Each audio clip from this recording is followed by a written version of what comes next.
বাংলাদেশের রাজনৈতিক দৃশ্যপট শক্তিশালী করতে মার্কিন আন্তর্জাতিক সহায়তা সংস্থা ইউএসএআইডির $29 মিলিয়ন তহবিল নিয়ে প্রশ্ন তুলেছেন যুক্তরাষ্ট্রের প্রেসিডেন্ট ডোনাল্ড ট্রাম্প। তিনি বলেছেন, $29 মিলিয়ন বাংলাদেশের রাজনৈতিক পরিকাঠামো শক্তিশালী করতে দেওয়া হয়েছে।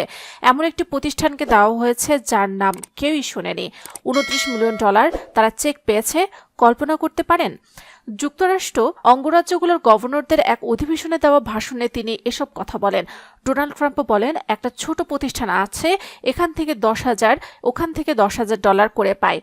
আর তারপর হঠাৎ যুক্তরাষ্ট্রের সরকার থেকে $29 মিলিয়ন পেয়ে যায়। ওই প্রতিষ্ঠানে মাত্র 2 জন লোক কাজ করে। আমি মনে করি তারা খুব খুশি, খুব ধনী হয়ে গেছে। শিগগিরই তারা একটা নামকরা বিজনেস ম্যাগাজিনের কভারে চলে আসবে।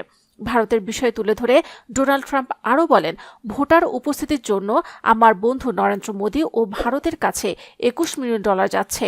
আমরা ভারতে ভোটার উপস্থিতির জন্য $21 মিলিয়ন দিচ্ছি। আমাদের কি হবে? আমিও চাই ভোটার উপস্থিতি।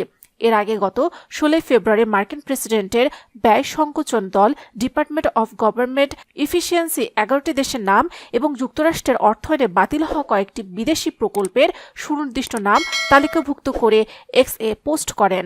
এই তালিকায় বাংলাদেশের রাজনৈতিক দৃশ্যপট শক্তিশালী করার জন্য $2,90,00,000 একটি প্রকল্প এবং ভারতে ভোট দানের উপস্থিতির জন্য আরেকটি প্রকল্প রয়েছে। পোস্টে ডিওজিই উল্লেখ করেন, মার্কিন করদাতাদের ডলার নিম্নলিখিত আইটেমগুলোতে ব্যয় করা হবে, যার সবই বাতিল করা হয়েছে।